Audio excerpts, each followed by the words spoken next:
DSP उत्तम, parade commander, आदरणीय मुख्यमंत्री जी को मार्च पास्ट का निरीक्षण करने के लिए आमंत्रित करते हुए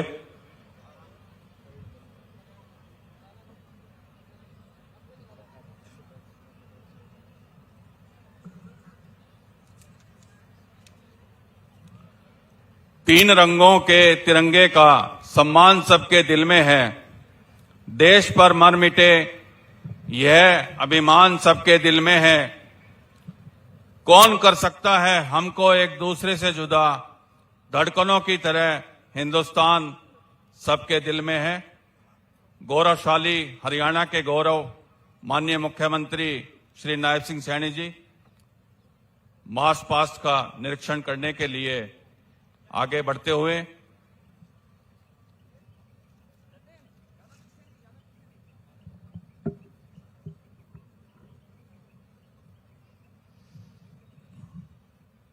मैं उनको नमन करता हूं, हिंद जिनकी जान था, नाम था हिंदुस्तानी, जिनका धर्म हिंदुस्तान था।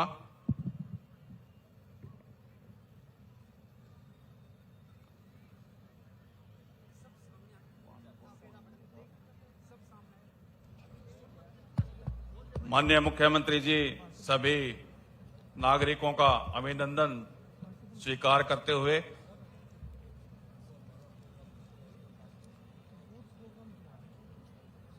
आप सभी जानते हैं महारानी लक्ष्मीबाई, नेताजी सुभाष चंद्र बोस, अमर शहीद चंद्रशेखर आजाद, राम प्रसाद बिस्मिल, राजगुरु सुखदेव, भगत सिंह जैसे वीरों ने अपना बलिदान देकर भारत को ब्रिटिश हुकूमत की बेड़ियों से आजाद करवाया था। सरदार वल्लभ भाई पटेल ने देश की बटी हुई रियासतों को एक करने का असाधारण काम किया था, जिसके परिणाम स्वरूप वसुधैव कुटुंबकम की मूल अवधारणा लिए भारत राष्ट्र की संरचना साकार हुई। भारत रत्न पूर्व प्रधानमंत्री स्वर्गीय अटल बिहारी वाजपेयी जी का कहना था कि भारत कोई भूमि का टुकड़ा नहीं, यह एक जीवंत राष्ट्र है, यह चंदन की भूमि है, अभिनंदन की भूमि है, यह तर्पण की भूमि है, यह अर्पण की भूमि है। वर्ष 1950 में आज के दिन हमारा संविधान लागू हुआ था, जिससे हमें गणतांत्रिक राष्ट्र का दर्जा प्राप्त हुआ। संविधान ने हमें केवल कानूनी अधिकार ही नहीं दिए, बल्कि राष्ट्र के प्रति नागरिकों के कर्तव्यों को भी परिभाषित किया है। इसी राष्ट्र को विकसित राष्ट्र बनाने में लगे हुए हैं माननीय प्रधानमंत्री श्री नरेंद्र मोदी जी और हरियाणा के मुख्यमंत्री श्री नायब सिंह सैनी जी। माननीय प्रधानमंत्री जी ने वर्ष 2047 तक भारत को विकसित राष्ट्र बनाने का लक्ष्य निर्धारित किया है। हम सभी याद करते हैं वर्ष 2014 में जब माननीय प्रधानमंत्री जी ने पहली बार संसद में प्रवेश किया तो उन्होंने सबसे पहले भारत के संविधान को माथे से लगाया था। हम सभी संविधान की मूल अवधारणा का पालन करें और राष्ट्र के प्रति समर्पित रहे, यही आज हमें संकल्प लेना चाहिए। आदरणीय मुख्यमंत्री जी सरल, सहज एवं सुलभ व्यक्तित्व के स्वामी, जिन्होंने शपथ लेने से पहले प्रदेश के 25,000 युवाओं को पहली कलम से मेरिट के आधार पर नौकरियां दी और शपथ लेने के तुरंत बाद जिला के सभी जिला स्तरीय अस्पतालों में डायलिसिस व गंभीर बीमारियों के उपचार की सुविधा आरंभ की। ऐसे जनप्रिय नेता हमारे आदरणीय मुख्यमंत्री जी, जो कि सुशासन में विश्वास रखते हैं। माननीय मुख्यमंत्री जी का मानना है कि शासन सत्ता का कोई अधिकार नहीं, जन सेवा का यह एक उचित माध्यम है और लोक कल्याण में सुशासन का सदुपयोग होना चाहिए। अब मेरा अनुरोध है माननीय मुख्यमंत्री जी से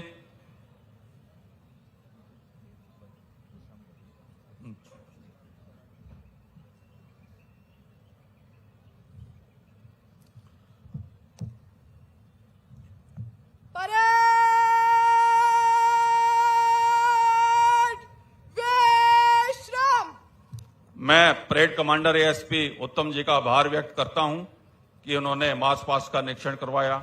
आदरणीय मुख्य अतिथि को मैं माननीय मुख्यमंत्री जी से अनुरोध करूंगा कि वे गणतंत्र दिवस समारोह के शुभ अवसर पर अपना अनुपम संदेश देकर हमें अनुग्रहित करें, कृतार्थ करें। आदरणीय मुख्यमंत्री जी। आदरणीय बुजुर्गों, स्वतंत्रता सेनानियों के परिजनों, प्यारे भाइयों बहनों, नौजवान साथियों और पावन तिरंगे के नीचे उपस्थित सभी राष्ट्र भक्तों, आज सुबह की इस बेला में भारत अपने गणतंत्रता की गौरवशाली यात्रा के 77वें वर्ष में प्रवेश कर रहा है। मैं आप सभी को गणतंत्र दिवस की हार्दिक बधाई और शुभकामनाएं देता हूं। मैं राष्ट्र की सीमाओं के सजग प्रहरियों को भी गणतंत्र दिवस की हार्दिक बधाई देता हूं। आज के दिन हमें गणतंत्र के रूप में स्वशासन की सर्वोच्च शक्ति मिली थी। यह दिन हमारे संविधान की आत्मा और हमारी लोकतांत्रिक चेतना को जीवंत बनाए रखने के लिए सामूहिक संकल्प का अवसर है। मैं उन अमर शहीदों और स्वतंत्रता सेनानियों को नमन करता हूं जिनके महान त्याग और बलिदानों से हमें आजादी स्वराज का बहुमूल्य उपहार मिला है। मैं संविधान शिल्पी बाबा साहेब डॉक्टर अंबेडकर भीमराव जी समेत संविधान सभा के सभी माननीय सदस्यों को भी मैं नमन करता हूं। भाइयों बहनों, हमारा कर्तव्य है कि हम मातृभूमि के लिए जान देने वाले शहीदों के परिवारों व उनके आश्रितों का हम सहारा बने। इस दिशा में हमने स्वतंत्रता सेनानियों व उनकी विधवाओं की पेंशन बढ़ाकर 40,000 रुपये मासिक की है। युद्ध में शहीद सैनिकों के परिवारों के लिए अनुग्रह राशि भी बढ़ाकर 1 करोड़ रुपए की है। उनके 418 आश्रितों को सरकारी नौकरी भी दी है। हमने अग्निवीरों को नौकरियों में 10% आरक्षण देने का निर्णय भी लिया है। हम आपातकाल के लोकतंत्र की सुरक्षा के लिए संघर्ष करने वाले लोकतंत्र सेनानियों को भी 20,000 रुपये मासिक पेंशन देते हैं। भाइयों बहनों, आज हम अपने राष्ट्र निर्माताओं, प्रतिभाशाली वैज्ञानिकों, अन्नदाता किसानों, मेहनतकश कामगारों के प्रति अपनी गहन कृतज्ञता व्यक्त करते हैं। उन्होंने अपनी प्रतिभा, साहस और मेहनत के बल पर भारत को दुनिया की बड़ी शक्ति के रूप में खड़ा कर दिया है। भाइयों बहनों, गणतंत्र दिवस हमें याद दिलाता है कि हमारा राष्ट्र अनेक गणों, धर्मों, भाषाओं, वेशभूषा, खान पान आदि को समेटे हुए है। विविधता में एकता का प्रतीक है। इस एकता को हमारे राष्ट्रगीत वंदे मातरम में सुंदर ढंग से पिरोया गया है। हमें गर्व है कि देश वंदे मातरम के 150 साल पूरे होने पर जश्न मना रहा है। हमारी सांस्कृतिक एकता का उत्सव अयोध्या में श्री राम लला की प्राण प्रतिष्ठा के समय भी देखा गया है। गर्व और गौरव की बात है कि गत 25 नवंबर को माननीय प्रधानमंत्री श्री नरेंद्र मोदी जी ने श्री रामलला मंदिर को ध्वजारोहण भी किया है। भाइयों बहनों, आज जब हम गणतंत्र दिवस मना रहे हैं तो हमें याद रखना चाहिए कि गणतंत्र का अर्थ केवल चुनाव कराना और सरकार बनाना नहीं है। गणतंत्र का अर्थ है गण का तंत्र, यानी जनता का शासन जनता के लिए और जनता के द्वारा। किसी कवि ने सही ही कहा है, सत्ता नहीं सेवा करें, यही गणतंत्र का सार है। संविधान से मजबूत हुआ लोकतंत्र का आधार है। भाइयों बहनों, आज मुझे यह कहते हुए गर्व हो रहा है कि इसी मूल मंत्र को लेकर देश के यशस्वी प्रधानमंत्री श्री नरेंद्र मोदी जी के विकसित भारत के संकल्प को पूरा करने के लिए गति से आगे बढ़ रहा है। हम अपनी उन्नति तकनीकी के बल पर न केवल मिसाइलें बना रहे हैं, बल्कि हमने सूर्ययान, चंद्रयान और मंगलयान जैसे मिशन भी पूरे किए हैं।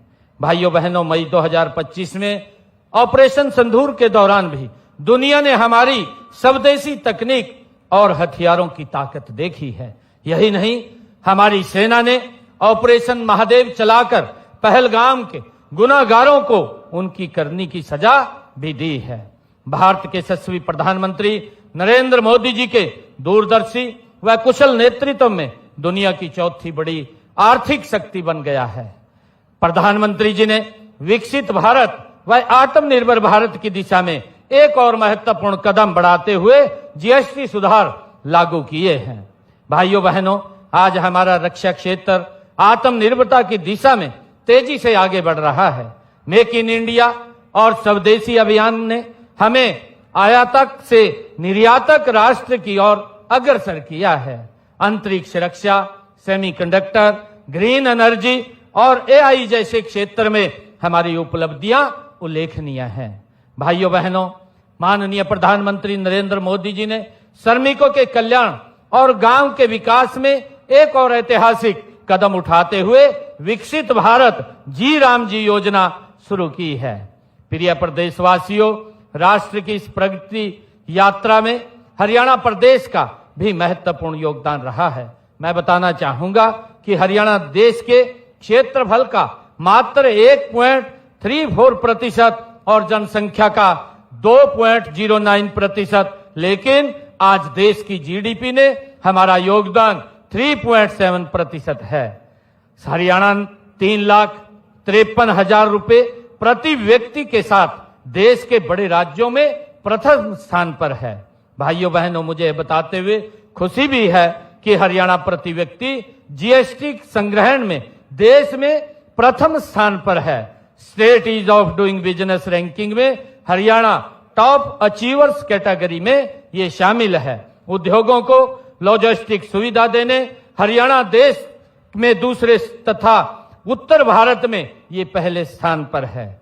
साथियों, हरियाणा ओलंपिक व अन्य अंतर्राष्ट्रीय खेल प्रतियोगिताओं में सर्वाधिक पदक जीतने वाला राज्य है। भाइयों बहनों, मुझे गर्व है कि आज गुरु द्रोण की नगरी गुरुग्राम में ध्वजारोहण का अवसर मुझे मिला है। मुख्यमंत्री के रूप में गणतंत्र दिवस पर ध्वजारोहण का यह मेरा दूसरा अवसर है। गुरुग्राम वह शहर है जहां गुरु द्रोणाचार्य की शिक्षा और आधुनिक तकनीक का ये मेल होता है। यहाँ की गगनचुंबी इमारतें, 250 से अधिक फॉर्च्यूनर कंपनियां और यहाँ का स्टार्टअप इकोसिस्टम इस बात का प्रमाण है कि यदि सही नीति और नियत हो तो हम क्या कुछ हासिल नहीं कर सकते हैं। यह प्रमुख कंपनियां आईटी, बीपीओ स्टार्टअप्स और ऑटोमोबाइल इंडस्ट्री का घर हैं। यह सब आपकी कड़ी मेहनत का ये परिणाम है। इसके लिए मैं सभी गुरुग्राम वासियों को हार्दिक बधाई देता हूं। गणतंत्र का यह पर्व हमारे अतीत को याद करने के साथ साथ हमारे वर्तमान और भविष्य की उस सुनहरी तस्वीर को भी देखने का है जिसने हमें सबने मिलकर पिछले 11 वर्षों में ये गढ़ा है। साथियों, हम सब जानते हैं कि दशकों तक सत्ताएं बदली लेकिन व्यवस्थाएं नहीं बदली। आम व्यक्ति सरकारी दफ्तरों के चक्कर काटता रहता था, भेदभाव का शिकार होता था, जनता से वोट लेने के लिए झूठे वायदे किए जाते थे जिन्हें कभी भी पूरा नहीं किया गया। लेकिन हमारी कथनी और करनी में कोई अंतर नहीं है। हमने गत विधानसभा चुनावों के दौरान अपने संकल्प पत्र में 217 संकल्प लिए थे। उनमें से 54 संकल्प हमने पिछले 1 साल में ही पूरा कर लिया है और 163 पर काम जारी है। साथियों, हमने संकल्प लिया था कि सरकार जनता के द्वार पर जाएगी, जनता सरकार के पास नहीं भटकेगी। हमने पिछले 11 वर्षों में प्रदेश की जनता को उस लटकाने व भटकाने की व्यवस्था से मुक्ति दिलाई है। साथियों, लोगों को अपने सरकारी कामों के लिए दूर न जाना पड़े, इसके लिए हमने हांसी को नया जिला बनाया है। इससे पहले भी दादरी को भी जिला बनाया गया था। साथियों, आपको याद होगा वह दौर जब नौकरी के लिए पर्ची और खर्ची चलती थी, जब योग्यता रद्दी की टोकरी में डाल दी जाती थी। लेकिन आज हमारी बिना पर्ची बिना खर्ची के नौकरी देने की नीति, ऑनलाइन रजिस्ट्री, पारदर्शी ऑनलाइन ट्रांसफर पॉलिसी, पढ़ी लिखी पंचायतें और अंत्योदय अभियान की चर्चा पूरे देश में आज हो रही है। यह नए हरियाणा की ये तस्वीर है। साथियों, हमने ई गवर्नेंस का एक ऐसा नया और अनूठा मॉडल अपनाया है जिसने बिचौलियों की दुकानें बंद कर दी हैं। आज सभी सरकारी योजनाओं और सेवाओं का लाभ घर बैठे ही लोगों तक पहुंच रहा है। साथियों, किसी भी राज्य की प्रगति की पहली शर्त वहां की कानून व्यवस्था होती है। इसलिए हर नागरिक की जान और माल की सुरक्षा हमारी सरकार की सर्वोच्च प्राथमिकता है। हमारे ऑपरेशन ट्रैकडाउन, ऑपरेशन क्लीन और प्रहरी जैसे पहलों से अपराधियों में खौफ है। साथियों, इसी तरह गत 1 सितंबर से चलाए जा रहे ऑपरेशन हॉटस्पॉट डोमिनेशन में 2200 अपराधी गिरफ्तार किए गए। इन ऑपरेशन से प्रदेश में मादक पदार्थों की तस्करी और अवैध संपत्तियों पर लगाम लगी है। हमने पिछले साल नशा मुक्त हरियाणा अभियान भी चलाया है। इसमें 6000 से अधिक गिरफ्तारियां की हैं और नशा तस्करों की 12 करोड़ रुपए मूल्य की संपत्ति भी हमने जब्त की है। मेरे युवा साथियों, आप इस प्रदेश की रीढ़ हैं। मैंने विधानसभा के दौरान कहा था कि मैं पद ग्रहण करने के साथ ही 24,000 युवाओं को सरकारी नौकरी देने के नियुक्ति पत्र सौंपूंगा। इस वचन को निभाते हुए हमने नए मंत्रिमंडल के गठन के साथ ही 17 अक्टूबर 2024 को 24,000 युवाओं को सरकारी नौकरी दी है। गत 1 साल में हमने 34,000 युवाओं को नौकरी दी जा चुकी है। इन्हें मिलाकर के पिछले 11 साल में 1,80,000 नौकरियां दी जा चुकी हैं।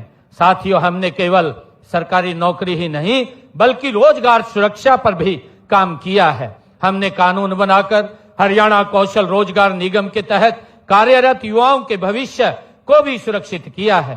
साथियों, प्रदेश के युवाओं को रोजगार सक्षम बनाने के लिए 1,14,000 युवाओं को कौशल प्रशिक्षण भी दिया गया है। साथियों, डंकी रूट की समस्या को खत्म करने के लिए हमने 26 मार्च 2025 को विधानसभा में बिल पास करवाकर कानून बनाया है। इसका उद्देश्य यात्रा एजेंट के अवैध और धोखाधड़ी पूर्ण लेन देन की जांच कर उन पर अंकुश लगाना है। भाइयों बहनों, हरियाणा की आत्मा हमारे गांव और खेतों में बसती है।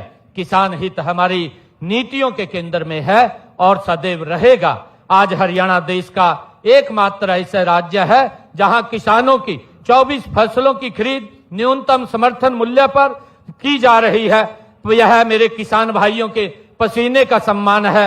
अब तक 12 लाख किसानों के खातों में फसल खरीद के सीधे 1,64,000 करोड़ रुपए डाले जा चुके हैं। साथियों, अब किसानों की फसल का पैसा एग्जिट गेट पास कटने के 48 घंटे के अंदर दे दिया जाता है। पहले प्रकृति की मार से जब किसान की फसल खराब होती थी तो उसे मुआवजे के लिए भटकना पड़ता था। हमने उस दर्द को समझा और समय पर मुआवजे के भुगतान के लिए ई क्षतिपूर्ति पोर्टल बनाया। हमने पिछले 11 सालों में फसल खराबे के मुआवजे के रूप में 15,448 करोड़ रुपए किसान के खाते में पहुंचाने का काम हमने किया है। साथियों, हमने अंग्रेजों के जमाने से चले आ रहे अभियान को भी जड़ से खत्म कर किसानों को बड़ी राहत दी है। कृषि भूमि पट्टा एक्ट लागू करके पट्टेदार किसानों को और भूमि मालिकों के बीच विश्वास भी बहाल किया है। साथियों, हमने किसानों को नकली खाद, बीज और कीटनाशक बेचने व बनाने वालों से बचाने के लिए नया कानून भी बनाया है। आज डिजिटल तकनीक ने खेती को बदल दिया है। हमने ड्रोन, रिमोट सेंसिंग, एआई आधारित निर्णय प्रणाली और डिजिटल खेती जैसे नवाचारों को आप किसान भाइयों तक पहुंचाने का काम किया है। मुझे गर्व है कि हमारे प्रगतिशील किसान भाइयों ने सब्जी व फलों की खेती करने के लिए net house, poly house, hi tech green net house आधुनिक तकनीकों को आज अपना रहे हैं। साथियों, देश की आजादी से लेकर एक लंबे समय तक गरीब कल्याण की बातें तो बहुत की गई, नारे बहुत लगाए गए, लेकिन वास्तविक लाभ उन तक कभी पहुंच नहीं पाया। हमने उस परिपाटी को बदला है। हमने गरीबों के उत्थान के लिए न केवल योजनाएं चलाई, बल्कि यह भी सुनिश्चित किया है कि वे धरातल पर उतरें। साथियों, सामाजिक न्याय की दिशा में ऐतिहासिक कदम उठाते हुए हमने अनुसूचित जातियों में अब तक वंचित रह रहे लोगों को उनका अधिकार दिया है। पिछड़े वर्गों की क्रीमी लेयर आय सीमा को 6 लाख रुपए से बढ़ाकर 8 लाख रुपए किया है। और साथियों, पिछड़ा वर्ग बी को पंचायती राज संस्थाओं व शहरी स्थानीय निकायों में आरक्षण देकर के हमने उन्हें राजनीतिक रूप से सशक्त किया है। साथियों, अब गरीब परिवारों को अपनी बेटियों की शादी की चिंता नहीं करनी पड़ती है। उन्हें मुख्यमंत्री विवाह सगन योजना के तहत 71,000 रुपए तक सुगन राशि दी जा रही है। साथियों, गरीब के सिर पर अपनी छत हो, यह सपना पूरा करने के लिए प्रधानमंत्री आवास योजना के तहत हमने 1,56,000 मकान दिए गए हैं। साथ ही मुख्यमंत्री आवास योजना के तहत शहरों व गांवों में 27,000 से अधिक गरीब परिवारों को प्लाट भी दिए गए हैं। गांव में पंचायती भूमि पर बने 500 वर्ग गज तक के मकानों पर काबिज लोगों को मालिकाना हक देने का काम भी हमने किया है। साथियों, हमने सामाजिक सुरक्षा पेंशन बढ़ा करके 3,200 रुपए मासिक कर दी है, जो देश में सर्वाधिक है। दिव्यांग पेंशन का दायरा बढ़ाते हुए इसका लाभ 10 अन्य श्रेणियों को भी दिया गया है। साथियों, इसी प्रकार पीएम सूर्य घर मुफ्त बिजली योजना के अब तक 47,342 सोलर सिस्टम लगाए जा चुके हैं और दयालु योजना के तहत 55,777 परिवारों को 2,098 करोड़ रुपए की आर्थिक सहायता भी दी जा चुकी है। प्यारे प्रदेशवासियों, बीमारी अमीरी और गरीबी देखकर नहीं आती है, इसलिए हमने ऐसी व्यवस्था की है कि धन के अभाव में कोई भी इलाज से वंचित नहीं रहेगा। आयुष्मान भारत चिरायु योजना के तहत हमने लगभग 27 लाख लोगों को मुफ्त इलाज कराया है। गंभीर बीमारियों को ध्यान में रखते हुए हमने किडनी के रोग से पीड़ित रोगियों के लिए सभी सरकारी अस्पतालों और मेडिकल कॉलेजों में मुफ्त डायलिसिस की सेवाएं भी शुरू की हैं। साथियों, हीमोफीलिया व थैलीसीमिया बीमारी से ग्रस्त रोगियों को 3,000 रुपए मासिक पेंशन का लाभ भी दिया जा रहा है। साथियों, देश के यशस्वी प्रधानमंत्री आदरणीय मोदी जी का विजन है कि भारत दुनिया का मेडिकल हब बने। इस दिशा में हम हरियाणा के हर जिले में एक मेडिकल कॉलेज खोल रहे हैं। इस समय पर देश में मेडिकल कॉलेजों की संख्या बढ़कर 17 हो गई है और 3 पर निर्माणाधीन है। भाइयों बहनों, खेल का जिक्र होते ही हर हरियाणवी का सीना चौड़ा हो जाता है। हमारी मिट्टी में ही खेल बसता है। हमें गर्व है, हमारे खिलाड़ियों ने पेरिस ओलंपिक 2024 में देश द्वारा जीते गए 6 में से 5 पदक हमारे खिलाड़ियों ने जीते हैं। और इसी प्रकार टोक्यो ओलंपिक 2020 में भारत द्वारा जीते गए 7 पदकों में से 4 पदक हरियाणा के खिलाड़ियों ने भी जीते हैं। इसी प्रकार अन्य राष्ट्रीय अंतर्राष्ट्रीय प्रतियोगिता में भी हमारे खिलाड़ियों ने अपनी प्रतिभा का लोहा मनवाया है। साथियों, इन उपलब्धियों का श्रेय हमारे खिलाड़ियों की अथक मेहनत, उनके माता पिता के त्याग और हमारी सरकार की खेल नीति को भी जाता है। इस नीति के तहत हम पदक विजेता खिलाड़ियों को 6 करोड़ रुपए नगद इनाम और सरकारी नौकरी देते हैं। साथियों, हम खेलों के लिए अति आधुनिक इंफ्रास्ट्रक्चर भी विकसित कर रहे हैं। हम माननीय प्रधानमंत्री जी के फिट इंडिया विजन को साकार करने के लिए गांव में जिम खोल रहे हैं। अब तक ग्रामीण क्षेत्रों में 382 इंडोर जिम खोले जा चुके हैं ताकि हमारे युवा खेलों के मैदान में पसीना बहाएं।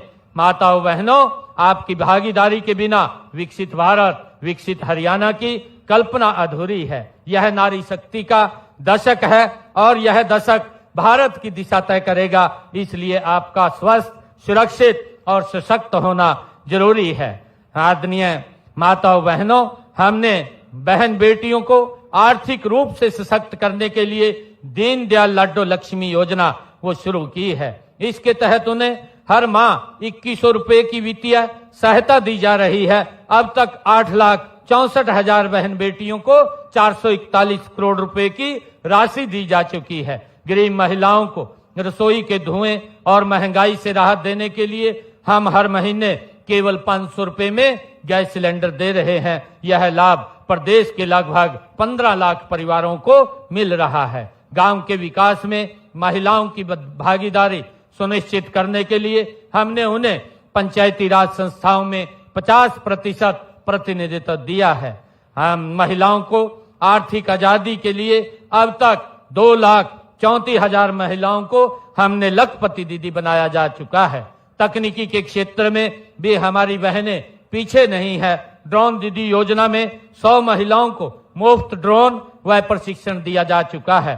महिलाओं की आजीविका के अवसर बढ़ाने के लिए हमने राशन डिपो के आवंटन में 1/3 हिस्सा महिलाओं को देने का प्रावधान किया है। साथ ही अटल किसान मजदूर कैंटीन और बिक्री केंद्रों, वीटा बिक्री केंद्रों का संचालन भी महिलाओं के स्वयं सहायता समूहों को सौंपा गया है। हमने संकल्प किया था कि महिलाओं को अतिरिक्त प्रोत्साहन देकर स्टार्टअप में उनकी भागीदारी 45% से बढ़ाकर 60% की जाएगी। आज आपको यह बताते हुए हर्ष भी हो रहा है कि हरियाणा में महिलाओं के नेतृत्व वाले स्टार्टअप 50% के आंकड़े को वो छू चुके हैं। सांस्कृतिक रूप से महिलाओं को जोड़ने के लिए प्रदेश में महिला सांस्कृतिक केंद्र खोले जा रहे हैं। अब तक हरियाणा प्रदेश में 131 केंद्र खोले गए हैं। बहन बेटियों को उच्च शिक्षा के देने के लिए प्रदेश में खोले गए 80 कॉलेजों में से 30 विशेष रूप से लड़कियों के हैं। आज पोस्ट ग्रेजुएट तक लड़कियों को मुफ्त शिक्षा दी जा रही है। भाइयों बहनों, उद्योग हमारी अर्थव्यवस्था का आधार है और रोजगार का बड़ा साधन भी है। हमने औद्योगिक विकास को गति देने के लिए ईज ऑफ डूइंग बिजनेस का एक बेहतरीन इकोसिस्टम तैयार किया है। हमने प्रमाण पत्र, लाइसेंस और अनुमति देने में अड़चन पैदा करने वाले अनेक पुराने नियमों और जटिल प्रक्रियाओं को खत्म कर दिया है। आज हरियाणा में निवेशकों को 150 से अधिक सेवाएं ऑनलाइन प्रदान की जा रही हैं और उन्हें सभी स्वीकृतियां 12 दिनों में देना सुनिश्चित किया गया है। साथियों, हम प्रदेश के हर क्षेत्र में उद्योग लगा रहे हैं ताकि क्षेत्रीय असंतुलन खत्म हो। IMT खरखौदा में मारुति सुजुकी का सबसे बड़ा प्लांट शुरू होने जा रहा है। वहीं पर सुजुकी को मोटरसाइकिल प्लांट और UN मिंडा ग्रुप का एलाई व्हील प्लांट भी बनने जा रहा है। गुरुग्राम आज IT और स्टार्टअप का वैश्विक केंद्र बन चुका है। ग्लोबल सिटी प्रोजेक्ट के रूप में गुरुग्राम में 1000 एकड़ की टाउनशिप बन रही है।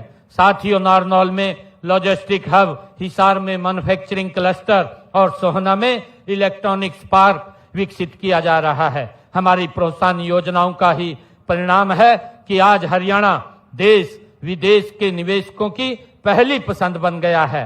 गत 11 वर्षों में प्रदेश में 12,92,000 सूक्ष्म लघु मध्यम उद्योग लगे हैं तथा इनमें 49 लाख लोगों को रोजगार भी मिला है।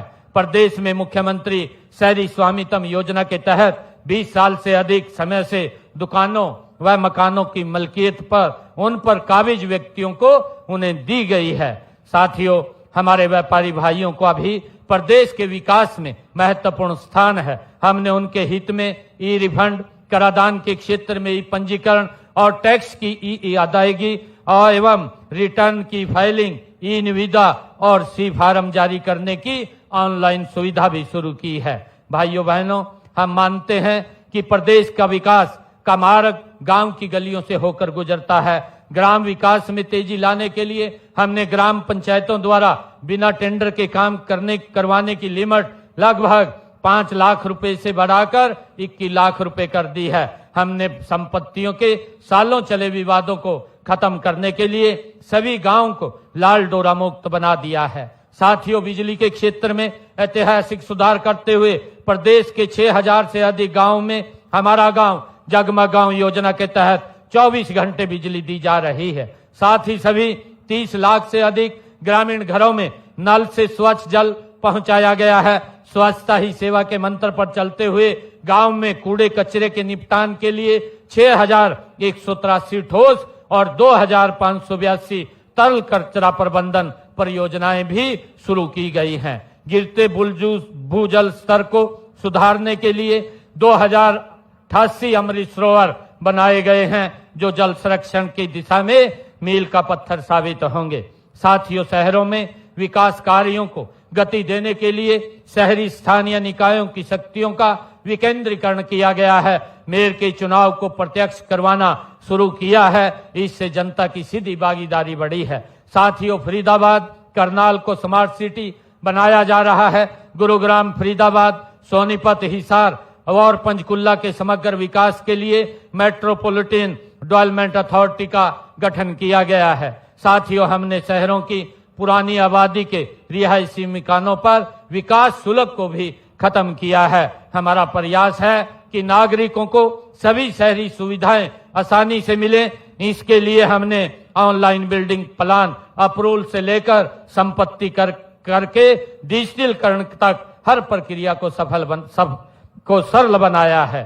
साथियों, हमने 2147 अवैध कॉलोनियों को नियमित किया है ताकि वहां रहने वाले लाखों लोगों को बुनियादी सुविधाएं मिल सकें। भाइयों बहनों, आज हरियाणा समृद्धि की एक नई परिभाषा लिख रहा है। प्रदेश में इंफ्रास्ट्रक्चर में तेजी से विकास हुआ है। हर जिले को राष्ट्रीय राजमार्ग से जोड़ने के लिए 12 नए राष्ट्रीय राजमार्ग घोषित किए गए हैं, जिनमें से 13 का कार्य पूरा हो चुका है।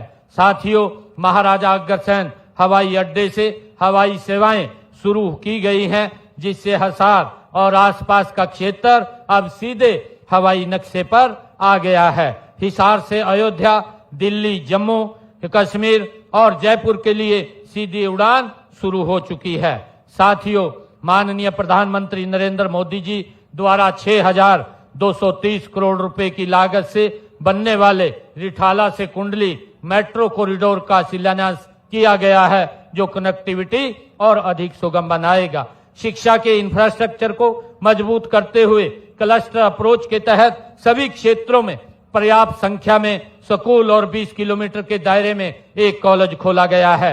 हर क्षेत्र की आर्थिक स्थिति को मजबूत करने के लिए ब्लॉक स्तर पर लघु व मध्यम उद्योग के क्लस्टर स्थापित किए जा रहे हैं। प्यारे प्रदेशवासियों, पिछले 11 वर्षों का हमारा कार्यकाल विकास, समरसता, सहिष्णुता के साथ साथ उन बदलावों का साक्षी भी रहा है, जिनसे हर आदमी का जीवन सरल, सुगम और सुरक्षित हुआ है। आइए आज हम गणतंत्र दिवस के इस पावन अवसर पर हरियाणा को हर दृष्टि से देश का सर्वश्रेष्ठ राज्य बनाने का हम संकल्प लें। इस अवसर पर मैं ये कहना चाहूंगा कि आओ आज संकल्प लें, हर कर्तव्य पथ को न भूलें, स्वार्थ नहीं, राष्ट्र प्रथम हो, तभी गणतंत्र फले फूले। मैं एक बार फिर आप सभी को 77वें गणतंत्र दिवस की हार्दिक शुभकामनाएं देता हूं। धन्यवाद। जय हिंद, जय भारत। बहुत बहुत धन्यवाद, आपका आभार। Hello check.